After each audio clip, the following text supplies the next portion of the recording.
Bom dia, igreja. Bom dia, igreja. Sendo bem sincero com vocês, essa manhã, eu acho que todo cristão tinha que subir aqui no púlpito. Sentir essa emoção de subir no púlpito.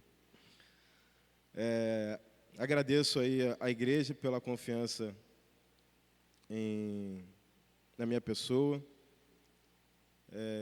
Agradeço a oportunidade também a Deus por esse momento. Acredito que Ele que preparou esse momento e usou os irmãos para me fazer o convite.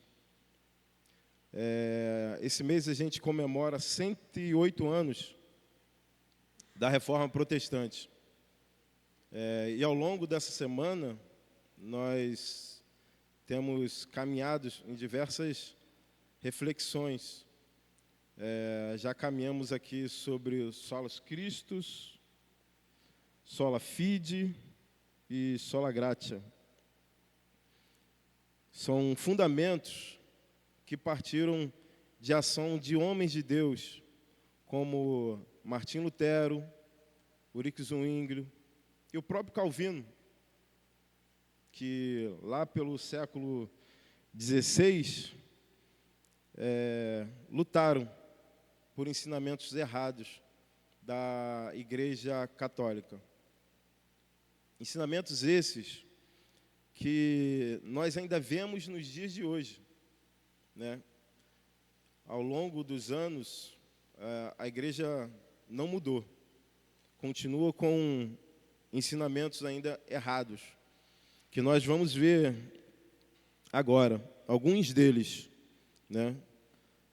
O contexto histórico da Reforma, é importante a gente entender que foi um momento em que a igreja se afastou totalmente dos ensinos das Escrituras e da simplicidade do Evangelho. A fé em Cristo não era suficiente. Então foi criado um sistema de mediações humanas para suprir algumas vontades da igreja. E alguns desses sistemas, eu vou estar citando aqui, que é a oração aos santos. A igreja acredita que Maria intercede por nós, diante de Deus, então que nós devemos orar a Maria. Eles entendem que Maria, que nós orando e venerando Maria, nós estaríamos honrando Cristo através dela. Tem também a veneração a relíquias. O que são relíquias? São objetos ou pedaços mortais de homens santos de Deus, que a igreja toma para si, e ela acredita que, por meio desses objetos, Deus pode fazer um milagre. Indulgências, que é bem conhecido entre nós, as indulgências, o que chamou muita atenção de Martim Lutero lá no passado, que é nada mais do que perdão de pecado, você pagar pelo perdão do seu pecado.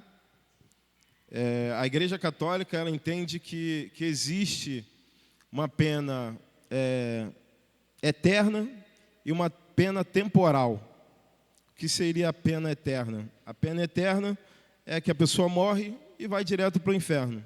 A pena temporal é a pena onde a pessoa vai sofrer por um tempo, no dito purgatório.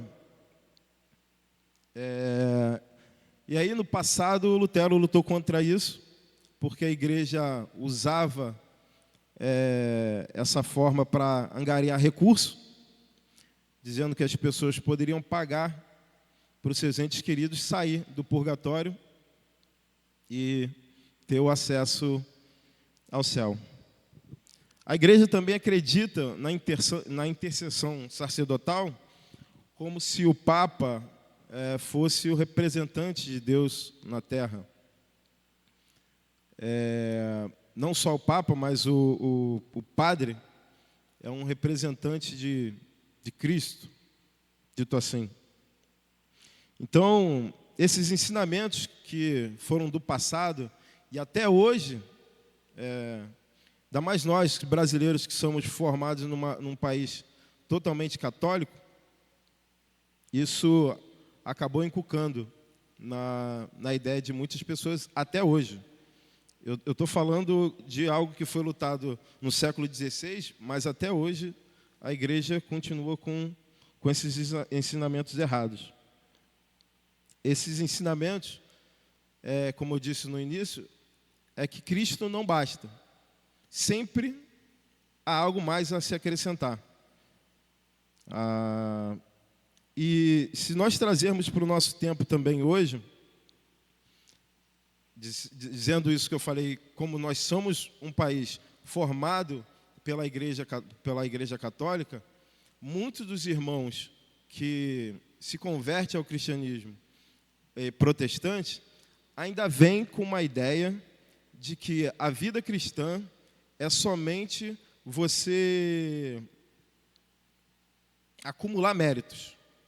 Acumular méritos, que eu digo eu preciso ir ao culto, eu preciso pagar o dízimo, eu preciso cumprir uma lista de regras. E aí sim, eu tenho acesso ao céu. Assim como os católicos pensam,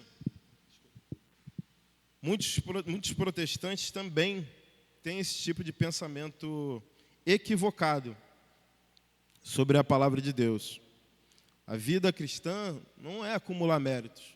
É ótimo vir aos cultos, é ótimo participar da vida ativa da igreja, porque isso é bênção para nós. Mas não que isso vai te dar méritos diante de Deus, de alguma forma. Fazer boas obras é ótimo, mas isso não vai te dar méritos diante de Deus. Então a reforma lutou contra isso. E a reforma, ela declarou: não há outro mediador, não há outro sacrifício, não há outro nome, só Cristo, somente Cristo. Sendo uma resposta direta ao ensino de que alguém, além de Jesus, poderia interceder por nós. Cristo, ele é o único sacerdote, o único profeta e o único rei da igreja. Não há outro. E falando de solos Christo, que é a tradução latina para a língua portuguesa, que é somente Cristo, isso significa que Jesus é o único e suficiente caminho para Deus, não há outro. E o texto que eu escolhi, que traz isso com clareza, que eu peço aos irmãos que abram agora em suas Bíblias, é 1 Timóteo, no capítulo 2, versículo de 5 a 6.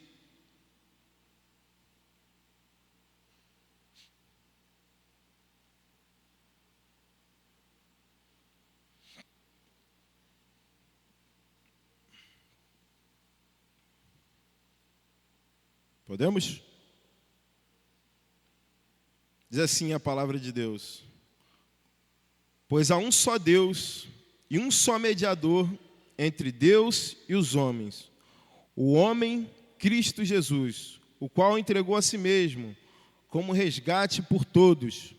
Esse foi o testemunho dado no seu devido tempo. Meus irmãos, ao longo da história da igreja, muitas ideias tentaram se misturar ao verdadeiro evangelho. E algumas delas pareciam até mesmo piedosas, mas desviava o coração dos irmãos da verdade. Paulo aqui, ele está escrevendo para Timóteo, jovem pastor que servia na igreja em Éfeso, que na ocasião estava sofrendo por falsas doutrinas e falsos mestres.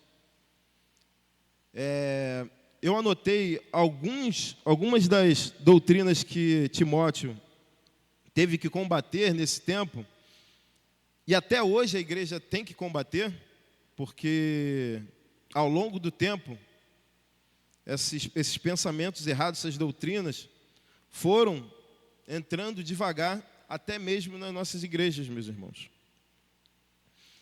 E alguns deles eu vou estar tratando aqui, que é a questão do ascetismo, gnosticismo e o legalismo judaico.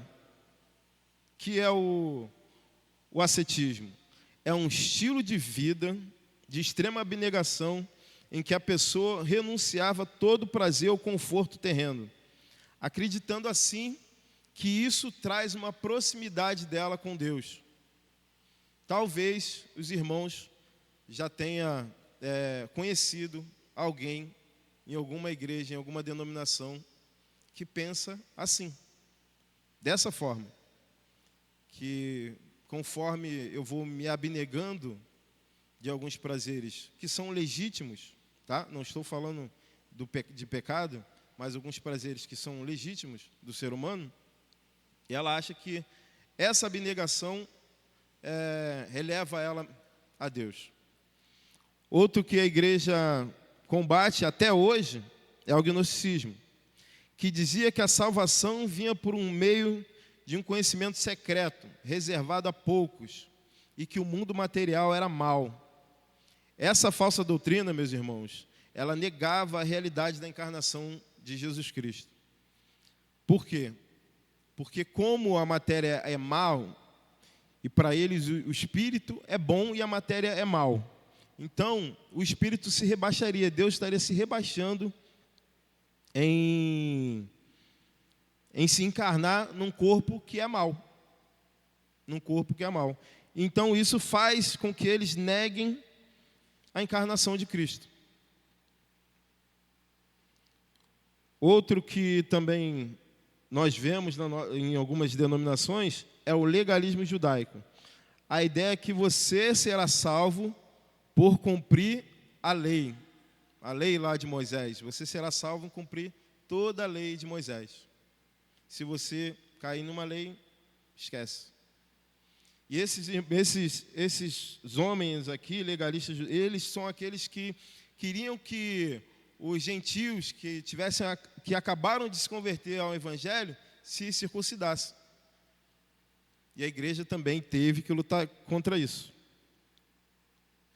Agora, vocês perceberam que nesses três tem algo em comum? Todos eles aqui colocam o homem como centro da salvação. Todos eles. Todos eles aqui é o que a gente tinha falado aqui no início, acúmulo de mérito. Ao invés de reconhecer que todas as coisas é de Deus, é para Deus.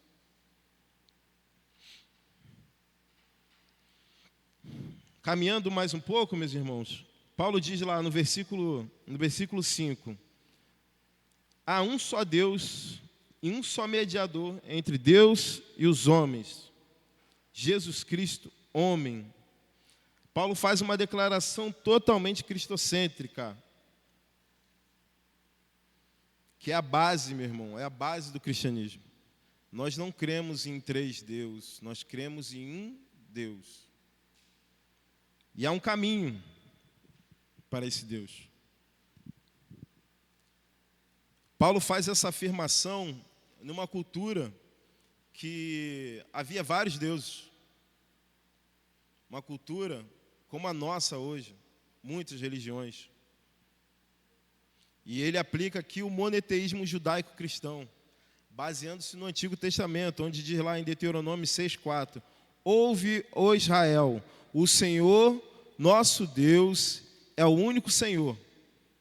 Chamando os cristãos para uma fé totalmente exclusiva. Nós cremos em um Deus. E aí você talvez pergunte, como que eu me acesso a esse Deus? A resposta, meus irmãos, está aí. Abre aí para a gente no Evangelho de João, capítulo 4, versículo de 8 a 9.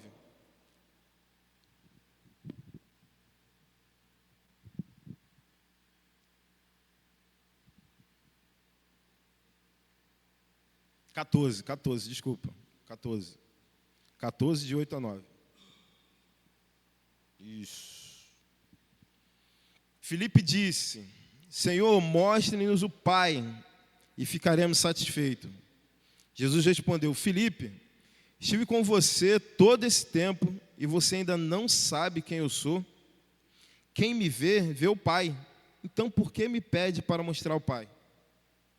Meus irmãos, nós vivemos sim numa era de muitas religiões, onde dizem que muitos caminhos levam a Deus. Mas a Bíblia é clara. Só existe um Deus e um caminho para Ele: Jesus Cristo. Não é o Luciano que está dizendo, é a própria palavra de Deus. Nessa conversa entre o discípulo e Jesus, nós vemos perfeitamente Cristo dizendo: eu sou o caminho. Quem vê o Pai, vê a mim. Se você quer até Cristo, quer até Deus, o caminho é Cristo. No versículo, continuando no versículo 5, Paulo continua: e um só mediador entre Deus e os homens, o homem Cristo Jesus. Aqui está o coração do Solos Cristo. A palavra mediador significa aquele que se coloca para reconciliar as partes. E há um conflito, meus irmãos. Não se engane, há um conflito entre nós e Deus. Eu posso dizer assim, que uma criança que acabou de nascer agora, na maternidade, aquele bebezinho mais lindo, ele tem que, ao longo da vida dele, reconectar a comunhão dele com o Criador. Porque isso, meus irmãos, o pecado nos tirou. Nós não temos acesso direto a Deus. Deus é santo e Ele não compactua com o nosso pecado. Então, Ele mesmo, na eternidade, resolveu um problema que nem eu, nem você poderia resolver.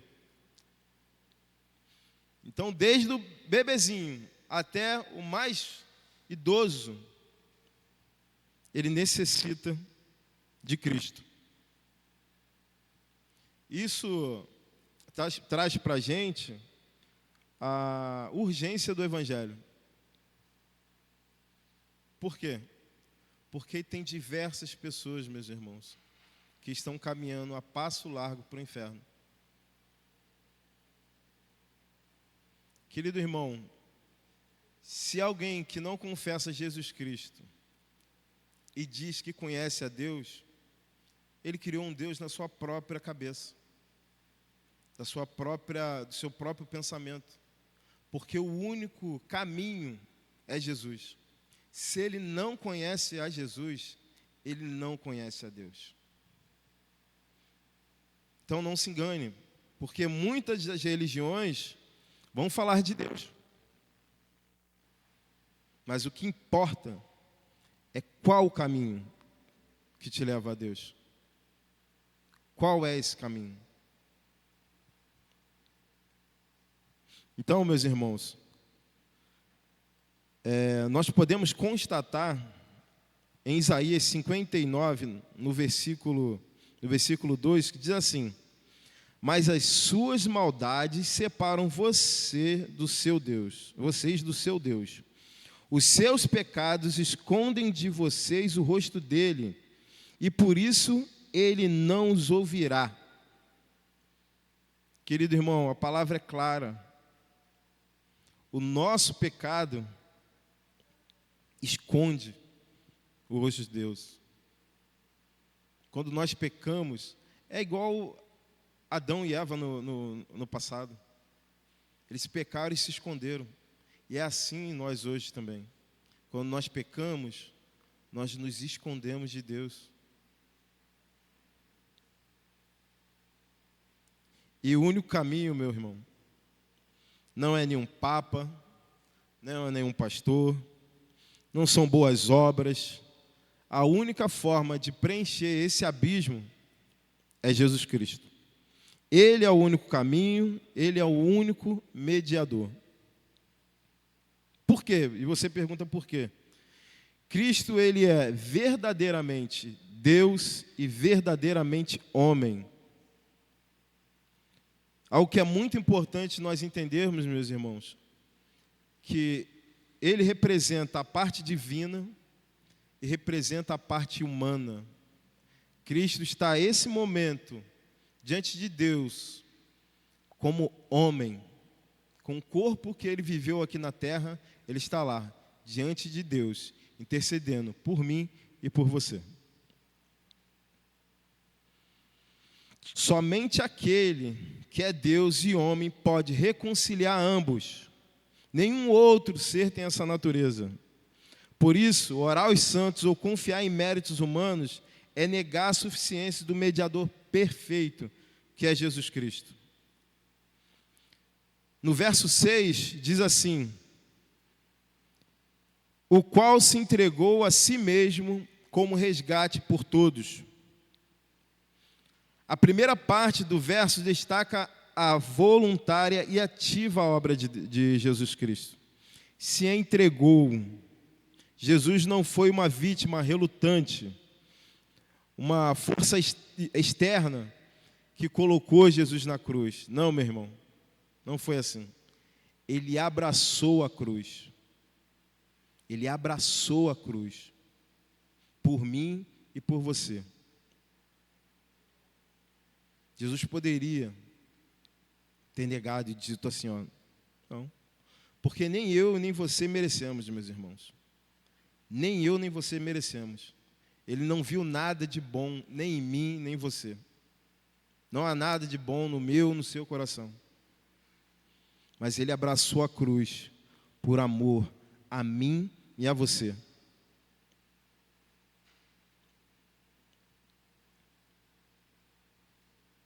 Então, meus irmãos, vale ressaltar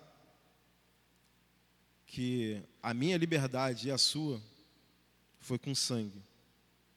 Sangue de inocente. Ele não merecia, mas se pôs no meu e no seu lugar.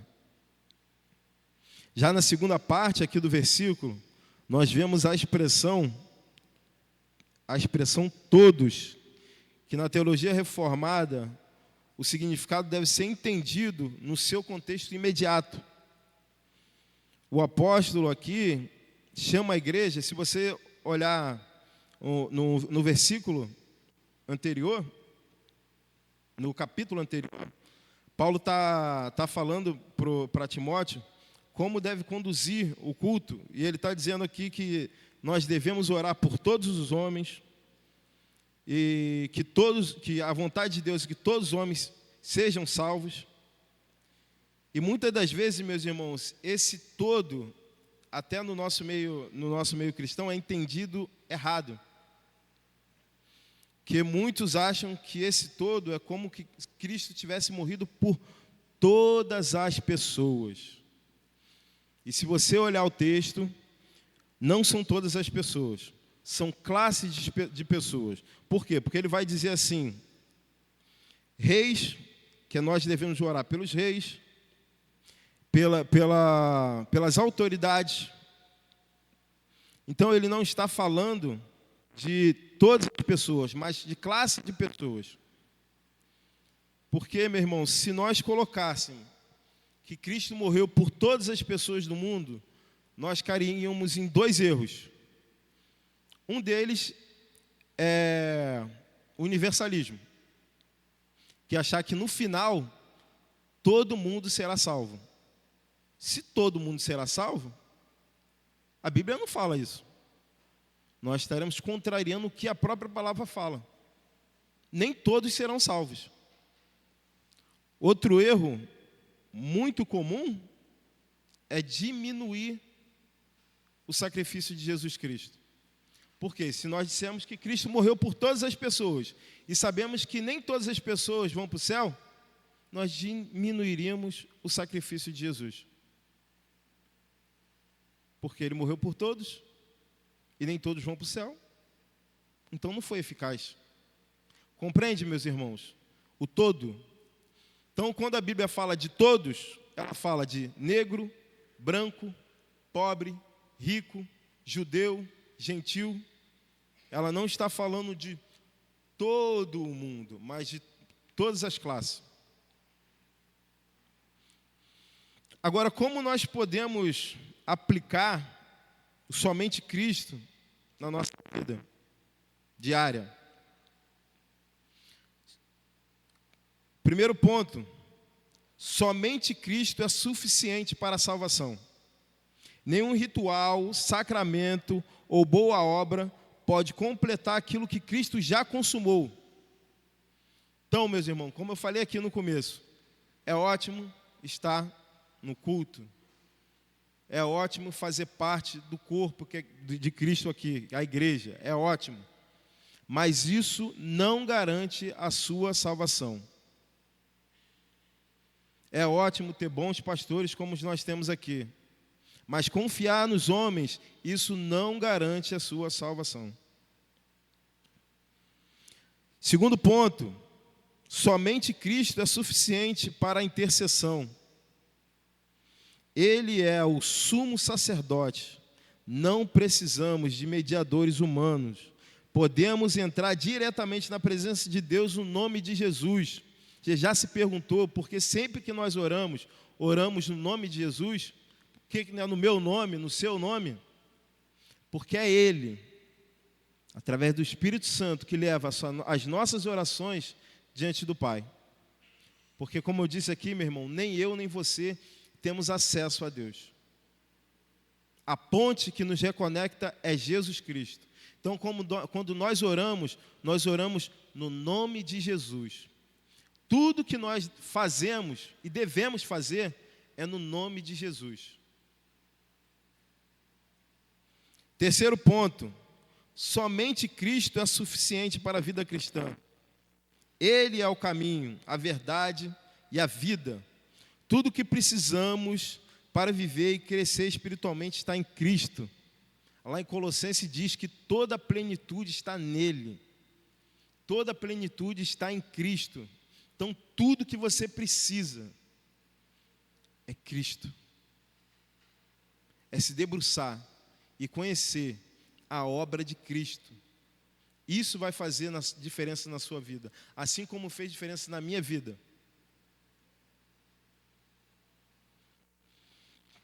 Então, meus irmãos, o solos Cristo não é apenas um lema teológico, é o coração da fé cristã.